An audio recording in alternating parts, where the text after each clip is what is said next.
Welcome to the post show from the EDP Vissla Pro Ericeira. A ton of talking points to bring you from a packed day of competition. It's been an eventful affair, chaps.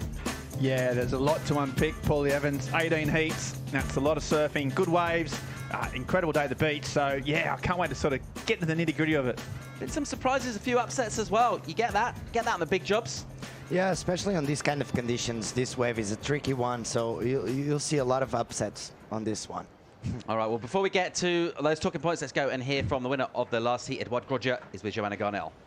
Winner of the last heat and of the day. This was a long day. Yesterday there was nothing, but today finally you got to surf. And are you glad that's over?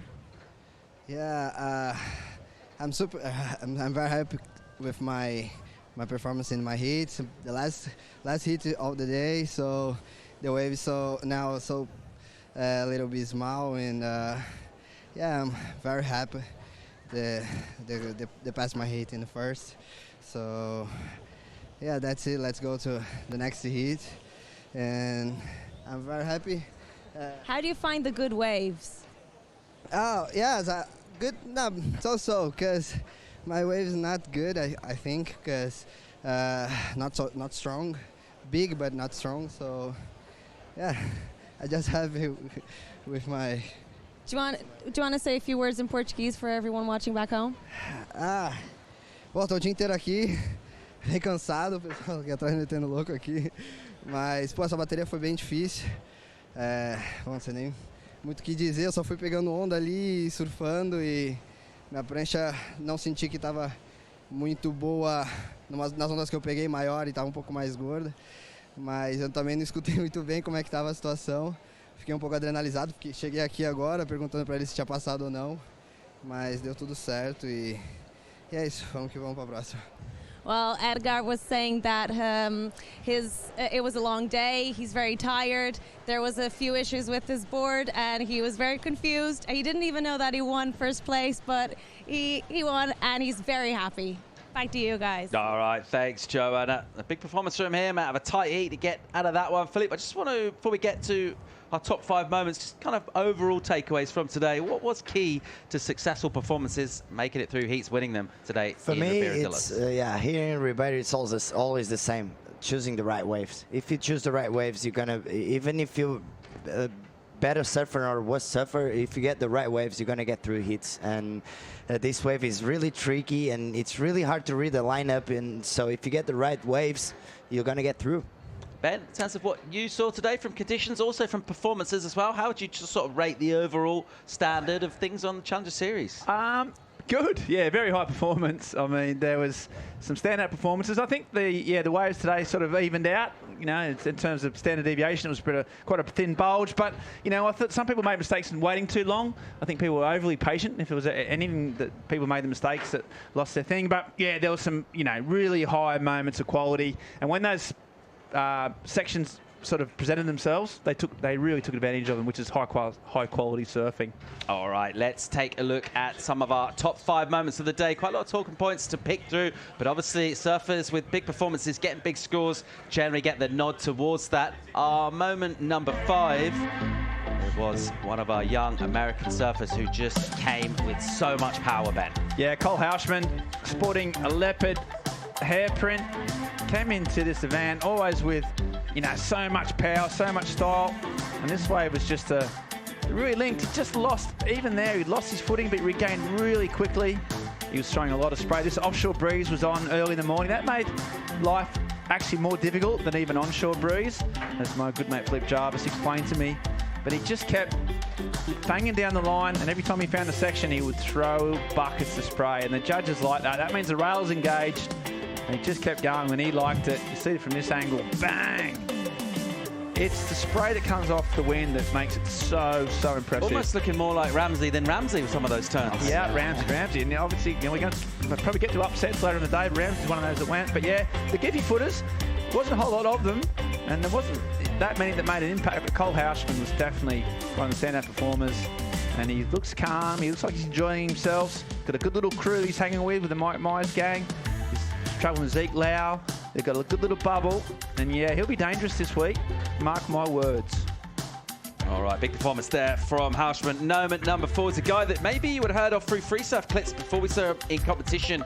He blew it up today. Jet Chili, Philippe, he was pretty impressive. Yeah, Jet was super impressive. He caught some of the best waves of the day, and he actually surfed really nice. Just really in sync with the wave, really in sync. The board was looking really good. Just the same as Cole Hausman. They just took advantage of the main parts and the most critical parts of the wave. As you can see, just every time the wave just stands up a little, they just explode. And Jet Chilling did exactly that. And for me, as I saw what I saw from Cole and here as well at the Jet, the wave choice was on point, and it was pretty impressive with a total. Oh, that's a really nice turn, and he's gonna finish it off. This one was a machine section, really good surfing. It's pretty impressive. 40.23 point total for him. Ben, we see our CT surfers. No one's overly surprised when they come and blow up here. That's exactly what Igarashi did today. Smooth and calculated. Yeah, you know, he even had a bit of a slow start to this heat, but then once he found his groove, I mean, there's just a golfing class, really. He's, well, the top 5 surfer in the world, a world title contender.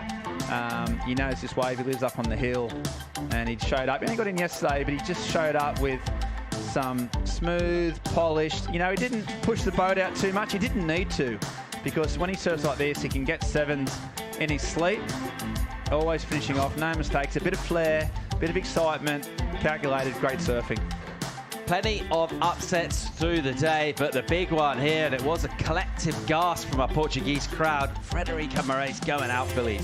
Yeah, it was a bit of a mama. Kikas he started off the heat really strong, but then a bit of a mistake. He waited too long. He waited for those waves, and actually with 2 minutes remaining, he let Michael Rodriguez go on one of the best waves of the heat, and unfortunately for Kikas and for the Portuguese crowds, Kikas got eliminated. But I know he knows he's on mistake, so he's going to go home and he's going to regroup and talk a little with Richard Dog Marsh and figure out what to do on the next one.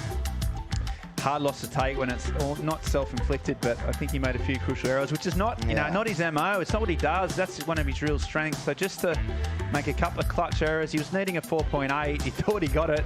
He got a 4.2, 4.3, and it wasn't enough. The wave wasn't big enough. He surfed it well, but yeah, he's gone. Guess what? Our number 1 moment features our number 1 ranked surfer from the Challenger Series, Rio Waida. Impressive. Yeah, straight out of the blocks. He's won 2 events this year. He's the current Challenger Series ratings leader, and he just came out firing, smooth, so much board speed.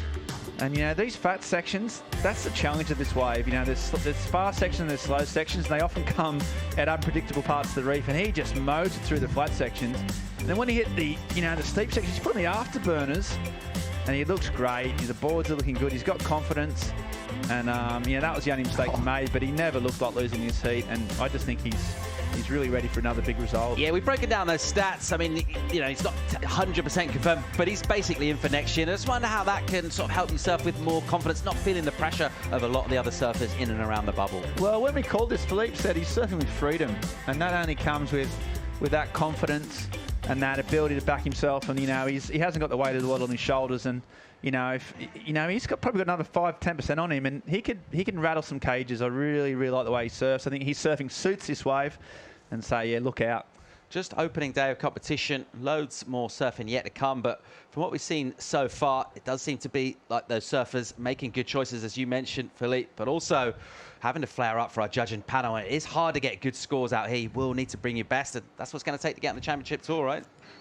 Yeah, definitely. Speaking of surfers getting good scores, let's get to our EDP wave of the day. And Ben, I tell you what, in an uncertain world, does the surf world feel a bit better when the Spartan's back? I think it does. The surfing world needs Michel Perez, and Michel Perez needs the surfing world. You know, he's injured. He's come back from major knee reconstruction. He hurt it again yesterday, and he said himself that he thought he was going to snap his knee on this turn, bang, but he went through. He said, I'd rather snap it in a heat than on the beach. And just when you thought Michel was sort of maybe towards the end of his career, he does stuff like this that shows he's truly world class. Bit of downtime here, but you just knew that he was on. His confidence was back. Another massive. That was Philippe. Loved that turn, and I did too. And then again, you just thought, right, can he get any more? And he thought, has he got anyone more in him? Of course he bloody does. He came around the corner and just boom. And 8.5, EDP wave of the day. Michel Perez, injured, angry, and back where he belongs. Mighty impressive indeed. The Spartan is back. Just one of the stories here from CT surfers, the young up-and-coming generation as well. All of that stuff in the mix. Qualification, well, that's just around the corner as well. It's going to be a talking point, particularly as we get in towards the back end of the event. Come back tomorrow. We've got to call it 7:30 local time. Broadcast will start at 8 if we're running tomorrow. Forecast's looking pretty decent chance of running tomorrow. WorldSurfLeague.com. Thanks, chaps. We'll see you in the morning.